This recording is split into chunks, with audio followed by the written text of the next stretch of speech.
Okay, so for my end of year assignment, I chose to do my task analysis at a local restaurant near me in Windsor, Ontario called Greenness.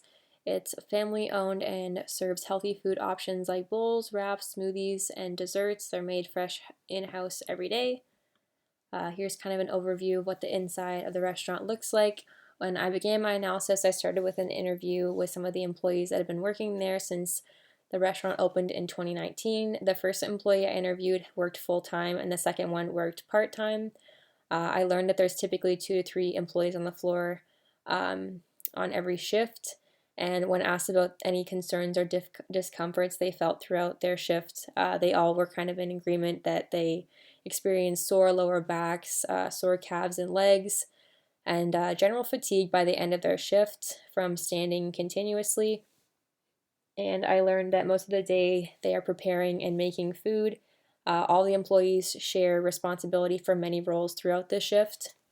So I started with a human tech risk priority score to kind of narrow down and determined which roles I wanted to look um, more in depth at. So I started with the refilling and stocking of ingredients role, which is done for a very small portion of the time, just on an as needed basis, and got a score of 10. I used the Ergo hit list for all of these 3 main jobs just to get a better idea of the postures that are required for each of them. The second one I looked at was the job of making smoothies.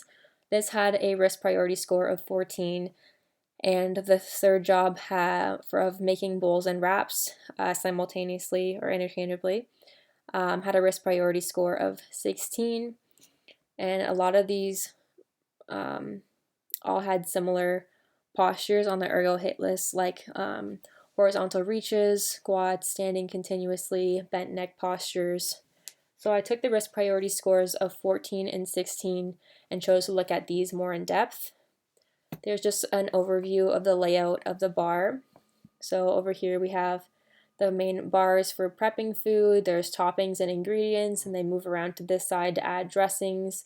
We have hot foods like chickens and protein and beans, and then we have rice over here. We have our grill, our cash register, and then this kind of section over at the end is a similar setup to this one, but it's only for smoothies.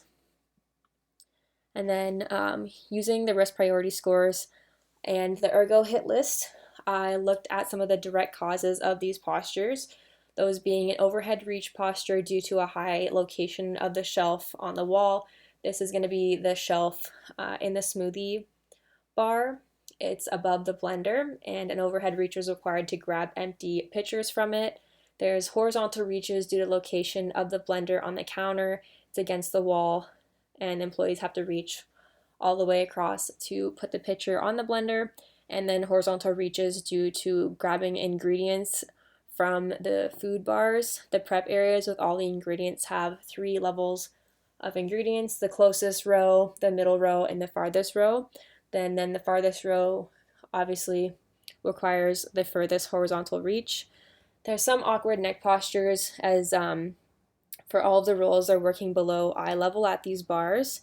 They're looking down while they make the food.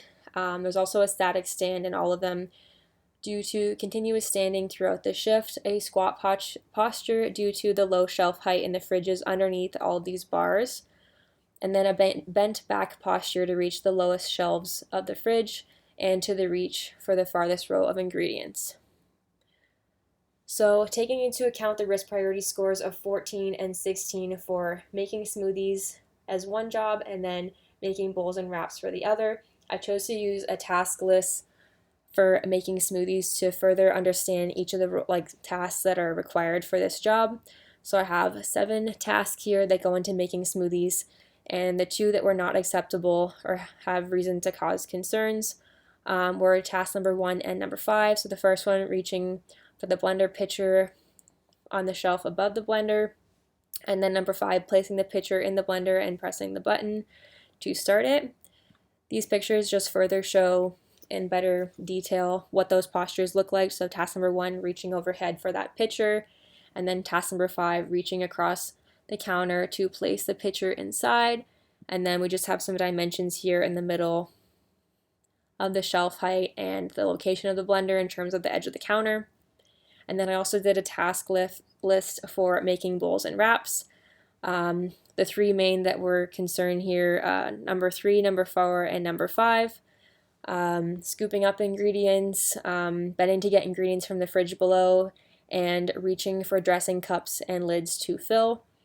I decided that a further deep dive analysis was required for these as well. Here are more pictures that again show those three tasks that are of concern when making bowls and wraps. I also compared some of the measurements in Green Nest to the anthropometrics of a 5th percentile female and found that the counter height and overhead reach were acceptable for a 5th percentile female, so all their employees would likely be able to do those reaches and work comfortably at that counter height. The only thing that was of concern here was the horizontal reach. It's recommended for a 5th percentile female that it be the maximum horizontal reach be 24.88 inches, and the one I actually measured here in the picture below is 26.5. For the bars in the restaurant had a horizontal reach of 26.5 inches in that back row of ingredients. There's 3 rows of ingredients in all the bars, so this was a common problem throughout, or common concern. So the first deep dive tool I did was an arm force field for the first task in making smoothies, which is reaching for that blender pitcher and lid from shelf above the blender station. I want to get a better idea of the posture required here and the forces that go into it, looking at the frequency and the efforts of duration. I found that it was acceptable once I did a deep dive, so I moved on to the NIOSH lifting equation for task 1, 3, and 5. Again, task 1 and 5 were highlighted for making smoothies. The lifting index was not acceptable, so I knew that I was on the right track for doing a deep dive. So now I was looking at task number 5, placing the pitcher in the blender and pressing start. So I used the Liberty Mutual lift blower for this. I also included the actual load here. So that was a weight of 1 smoothie, which was like 24 ounces, and then the pitcher lid and the pitcher itself to determine this, and found that it was acceptable. A 25th percentile female would be 100% capable of doing this. And then here's the NIOSH lifting for tasks 3, 4, and 5 of making bowls and wraps. Again, the lifting index here is highlighted and it's not acceptable due to those horizontal distances between the middle of the ankles and the middle of the feet. So I knew I had to do a deep dive of these 3 tasks. So the first one is for task number 3. I did another Liberty Mutual lift lower and found that it would be acceptable for a 25th percentile female.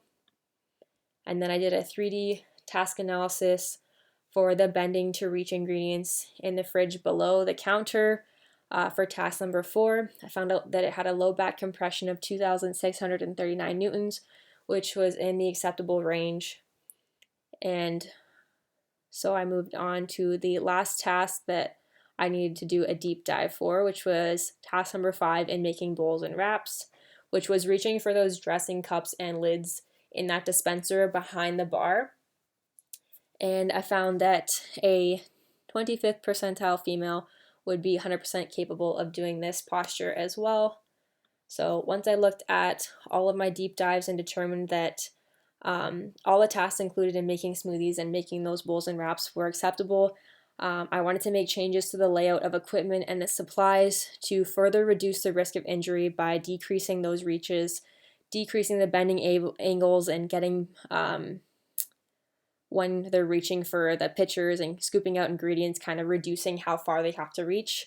So I suggested lowering the blender supply shelf on the wall, moving the blender away from the wall closer to the edge of the counter, having some anti-fatigue mats for the floor areas in front of the bars, so wherever they're putting on toppings or standing in front of the blender, spending the majority of the time.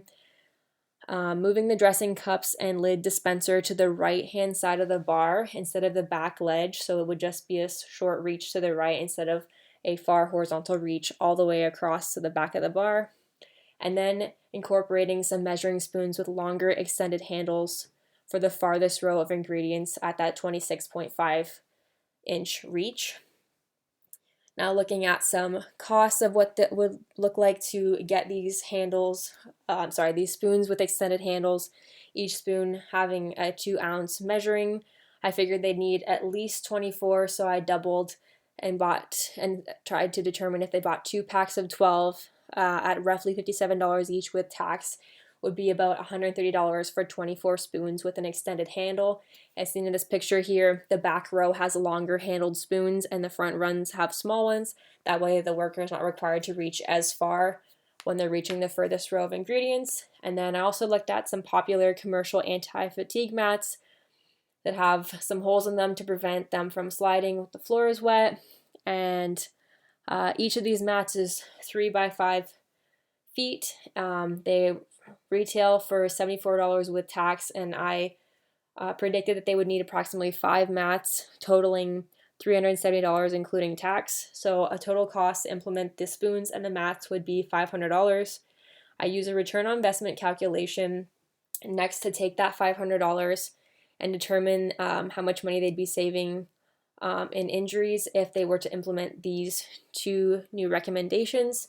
Since there was no reported injuries for any of the workers since 2019 when the restaurant opened, I did a prediction of having 1 neck strain and 1 back strain, which would have a direct total cost of around $64,000. I predicted that it would reduce the level of exposure and then have a low impact, improving the comfort and reducing fatigue for the workers. With that being said, the cost benefit calculation determined that the payback period would be 0.02 years, and in the first year there would be a net savings of around $28,000. I did have the opportunity to speak with the employees from my initial interview later on and talk to them about recommendations. They were really interested in the anti-fatigue mats and wanted to know more whether or not they would help alleviate pain in their legs or lower back after standing on them all day. They liked the suggestions for the change of placement of the dressing cups and lid dispenser to the right side of the bar. They immediately changed that and wondered why they hadn't thought of it sooner. The longer measuring spoons for some ingredients they thought would be helpful, but they were concerned about the accuracy of scooping or remembering to put those ones in the farthest ingredient row. And then lowering the shelf height might have helped some of the shorter employees, so they were considering that. And then moving the blender closer to the edge of the counter so that it was easier to reach. That was a pretty easy fix that they were willing to do. And that is what I did for my overall presentation. Thank you for listening.